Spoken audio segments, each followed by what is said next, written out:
Mesdames et messieurs, bonsoir. Merci de nous rejoindre en direct à l'échiquier international, en direct de Al24 News. Steve Witkoff, l'envoyé spécial de Trump, se rend à Rafah. Il est aujourd'hui à Gaza pour observer de près la situation, comme si la situation n'est pas assez manifeste. Observer quoi et surtout pour faire quoi? C'est les questions que l'on pourrait légitimement se poser devant un constat de famine cinglant qui ne laisse absolument aucun doute, aucune place au doute. Tout de suite, les développements avec nos invités.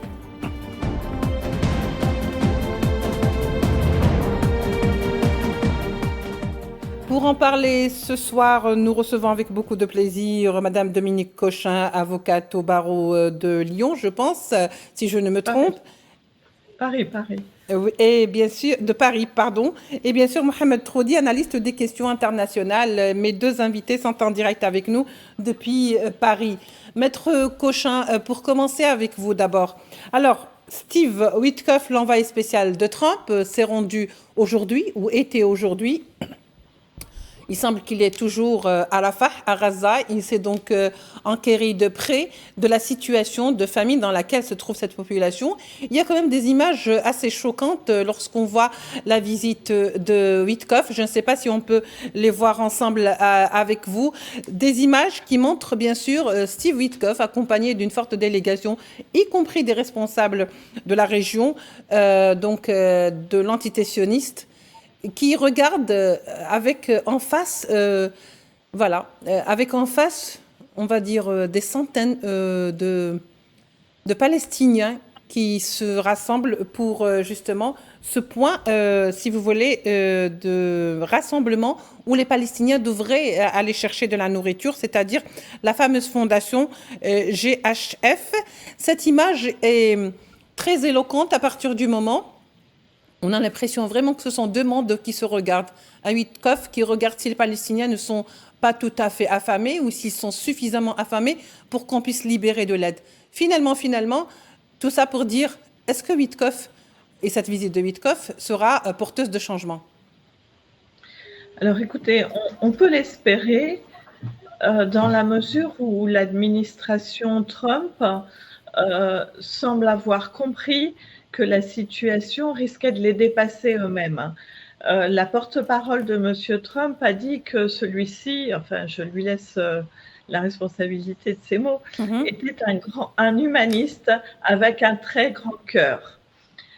Et que effectivement, il semblerait que contrairement à ce qu'ils admettent, que contrairement à ce que soutient Israël, les images de famine ne peuvent pas être des fake news. Il est bien évident que les Palestiniens, dans leur situation de désarroi, ne peuvent pas créer des montages photos, vidéos pour illustrer la famine à laquelle on assiste en direct, de manière en étant quasiment impuissant.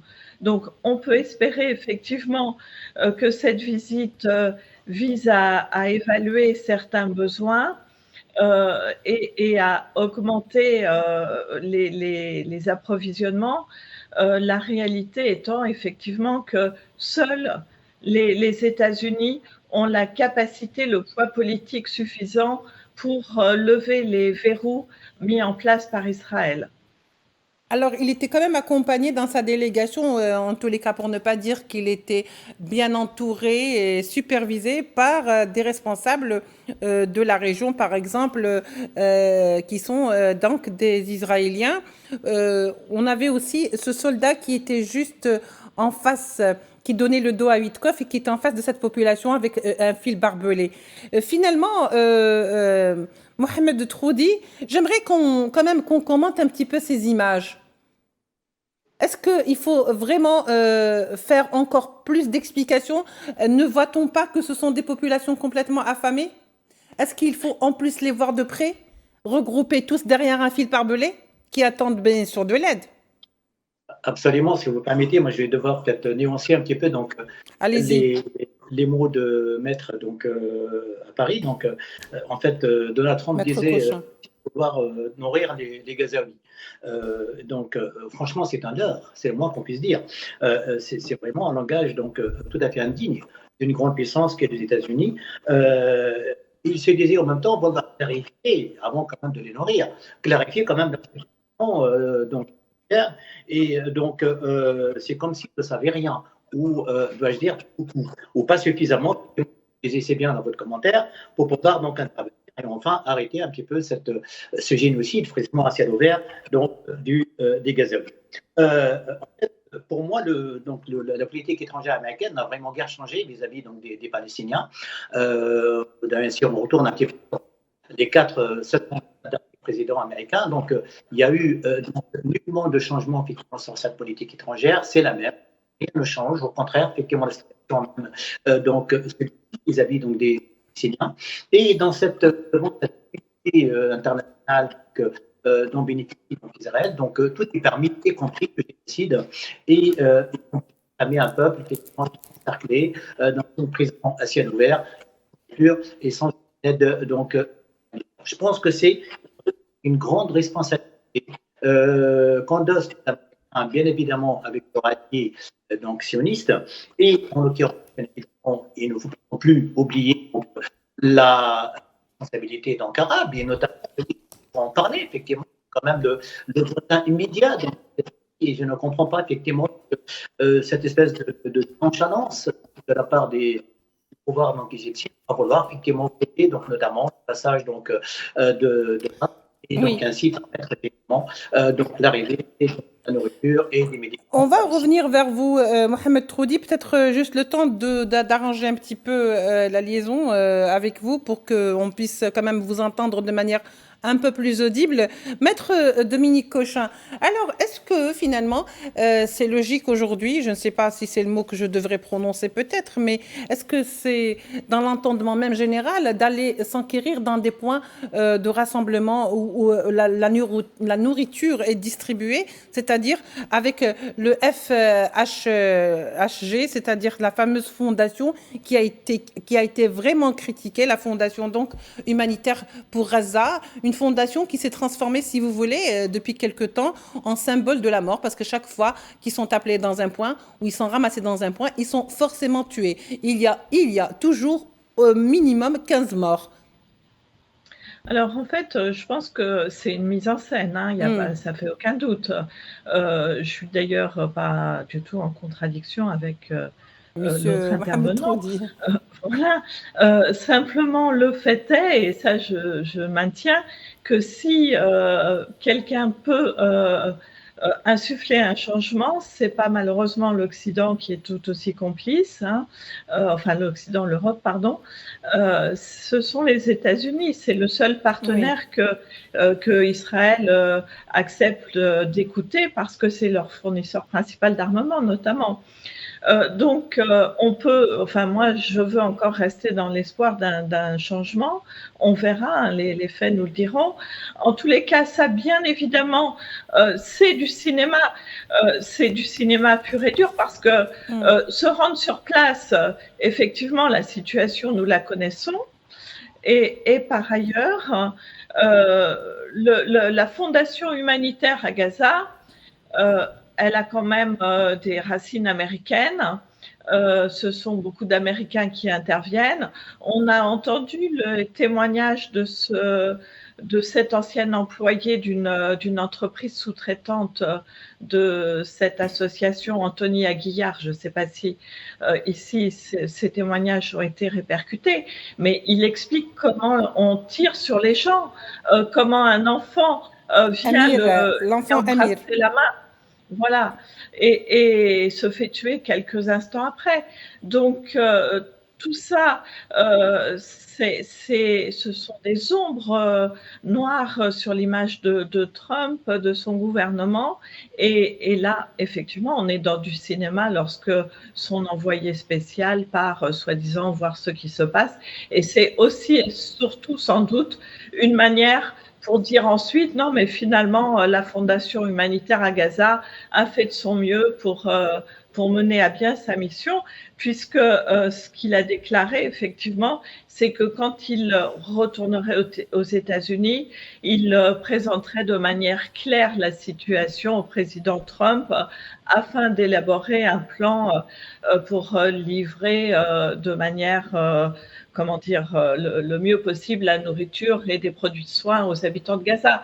Mais tout ça, oui, évidemment, c'est du cinéma. Mais si on peut espérer que ce cinéma aboutisse à une levée même partielle du blocus, parce que envoyer la nourriture par voie aérienne, c'est une goutte dans l'océan, et c'est beaucoup de nourriture dans l'océan aussi d'ailleurs dans la Méditerranée. Ça, il faut que ça cesse, il faut que les camions rentrent, voire même des flottes refaire un ponton comme il y en avait un qui a été bombardé et détruit pour permettre des approvisionnements par navire, parce que le blocus est illégal. Et donc, il faudrait que des navires arrivent de tous côtés, puisque les camions sont bloqués du côté israélien. Oui, ça tombe très bien, puisque de toute façon, d'une manière ou d'une autre, il paraîtrait que juste après la petite tournée de Witkoff dans cette région et dans ce point de distribution de Rafah, où il a été filmé et les images l'ont démontré, juste après son départ, il y a eu 3 morts selon des sources officielles. Finalement, pour rester donc fidèle à ses habitudes, l'antité-sioniste a tiré sur 3 Palestiniens parce qu'ils ont été soupçonnés d'être un groupe suspect. Par contre, M. Mohamed Troudi, ce qui reste quand même assez mystérieux, non, je ne sais pas si c'est vraiment mystérieux, mais est-ce qu'aujourd'hui, vous pensez y a-t-il un besoin réel de constater quelque chose qui déjà, que faut-il de plus, je veux dire, pour faire une déclaration et dire qu'il y a vraiment une famine et que l'aide n'arrive pas? Il faut Absolument. que Witkoff le dise, c'est ça? Absolument, parce que je viens de dire effectivement donc dans mon introduction, et effectivement, on est bien face effectivement à une mise en scène terrible en matière de politique étrangère. Donc, les Américains et les sionistes d'ailleurs nous ont habitués un petit peu donc de ce type donc de mise en scène. En fait, je rappelle quand même ce que c'est le plan Witkoff quand même pour que les choses soient claires pour les auditeurs. En fait, le plan Witkoff en fait c'est qui a été actualisé, je le rappelle effectivement lors de la visite justement donc lors de cette aujourd'hui, effectivement, donc, en Israël, en fait, inclut la libération des otages vivants, exactement 10 otages vivants israéliens contre un cessez-le-feu seulement de 44 ans. Ça, c'est le premier point donc, du plan Witkoff. Deuxième point du plan Witkoff, quand même, il faut le dire, donc le Hamas doit donner une liste nominative de l'ensemble des otages israéliens détenus par le Hamas. En parallèle, Israël devait bien évidemment entamer des négociations sur la fin de la guerre. Bien évidemment, la Quanon reste toujours autour de tous les otages israéliens, morts ou vivants. Reste quand même un point d'achoppement qui est très important, il faut le signaler ici. C'est que demeure bien évidemment la question du désarmement du Hamas. Il faut qu'on en parle. Oui. Le Hamas est bien dans une situation effectivement aujourd'hui de défense, d'autodéfense. C'est une défense légitime. Que permet évidemment toutes les lois internationales, y compris évidemment les lois internationales, y compris humanitaires. Donc on est là face à une situation effectivement d'exigence israélienne et qui en dit long sur la volonté d'Israël justement non seulement donc d'aller plus loin dans cette guerre, mais en plus d'aller occuper. Donc on parle aujourd'hui d'une grande offensive israélienne du territoire dans le territoire de Gaza et l'occupation totale de Gaza qui peut bien évidemment annoncer tout simplement beaucoup plus de morts, beaucoup plus de victimes, surtout parmi les civils et bien évidemment une guerre indéfinie jamais et qui pourra enclencher par le jeu d'intervention étrangère et de jeu d'alliance effectivement notamment avec l'Iran, la Russie, qui pourraient, bien évidemment, la Corée du Nord, qui ont menacé à plusieurs reprises justement d'intervenir. Si la situation ne s'arrange pas, on est bel et bien effectivement un danger effectivement de régionalisation, voire d'internationalisation de ce conflit. Je rappelle qu'un des hauts responsables du Hamas a confié à un journal qatari, évidemment lors des négociations israélo Hamas à Doha, c'est le journal El Arabi El Jadid. Il a conformé la position à la fois du Hamas en volant bien évidemment un règlement global et que donne quelques petits points ici et là pour régler nourriture et quelques médicaments là, ne règle pas la question finalement donc centrale, qui est la question de l'occupation israélienne. Donc, pas simplement mais aussi, bien évidemment, donc, des autres donc, territoires occupés jusqu'à présent par donc, les sionistes. D'ailleurs, un des hauts responsables donc, gazaoui l'a notamment donc, confirmé en la personne de Mahmoud Mardawi, en fait, qui disait, donc je cite, en fait, que des négociations à Doha sont ouvertes à tous les sujets, c'est-à-dire on veut effectivement un règlement global du conflit. Et notamment, bien évidemment, la question du retour, la question et qui est donc en fait cette guerre déclenchée contre la bande de Gaza, qui est une guerre quand même, pas la première, on le sait très bien, mais d'une ampleur vraiment incomparable par rapport aux autres guerres précédentes, ouvre peut-être effectivement ici le champ ou l'espoir ou le désespoir, ça dépend, mais là on est plus dans le désespoir que l'espoir, d'un règlement un petit peu négocié et donc total de la question palestinienne. En tous les cas, c'est ce que voulaient les responsables donc gazaouis. Et il disait que Israël voulait en fait tout simplement, et ce que Netanyahu veut aujourd'hui, c'est libérer les otages tout en continuant la guerre, y compris bien évidemment par cette menace donc de vouloir donc, organiser ou préparer une guerre de grande offensive donc sur le territoire, tout en voulant bien évidemment négocier le retour donc, des otages israéliens. Très bien, Mohamed Troudi. Alors, pour revenir vers vous, Dominique Cochin, parce qu'il faut quand même dire que la visite de Steve Witkoff a un objectif, en plus d'observer de près, et je pense qu'il a très très bien observé de près ce qu'il avait besoin d'observer. N'empêche qu'il avait déclaré sur X et ailleurs que sa visite, l'objectif de sa visite était pour élaborer un plan visant à livrer de la nourriture et une aide médicale aux habitants menacés par une famine de grande ampleur. Donc, si ce constat, il est fait et que le rapport arrive à Trump, j'imagine que l'autre constat qui va de pair, c'est qu'il y a une population affamée, mais il y a un État qui affame. Et on fait quoi pour cet État voyou qui affame ? Écoutez, de la part des Américains, je pense qu'ils ne feront rien contre l'État voyou qui affame. Les seules actions seront éventuellement, et on peut l'espérer, mais bon, je n'en sais rien, bien évidemment, effectivement, d'organiser de la nourriture qui rentre à Gaza. Ce qui est important, c'est pas simplement de nourrir ponctuellement les Gazaouis. Il faut garder à l'esprit qu'il n'y a pas plus de 5% des terres gazaouis qui sont encore cultivables compte tenu des pollutions, des bombardements, des produits chimiques que ça a pu entraîner, etc. Et il n'y a pas de semences, il n'y a rien. Il y a des organisations qui traitent de manière spécifique auprès des Nations Unies des problèmes de famine dans le monde et qui sont chargées d'aider et qui voudraient pouvoir relancer une agriculture à Gaza. Mais tout ça, c'est pas possible tant que les bombardements vont se poursuivre. Et on ne pourra pas maintenir la population gazaoui sous perfusion de manière constante. On peut même s'attendre, parce que tout de même, on avait ce plan de Trump de Riviera, que leur plan soit de dire ah ben c'est pas possible, il faut les déplacer. Il n'y a rien qu'ils puissent faire pour les nourrir à Gaza, il faut les déplacer. C'est ce qu'il a dit, il a déjà déclaré ça. Il l'a déjà déclaré par le passé, et cette pseudo-enquête sur place peut aboutir à des conclusions aussi scandaleuses que de dire on les déplace. Et c'est l'une des raisons pour laquelle je ne suis pas tout à fait d'accord avec ce qui a été dit, à savoir que la priorité, c'est la fin de l'occupation, etc. La priorité aujourd'hui, c'est comment peut-on maintenir une population ? Il n'y a pas d'État sans population.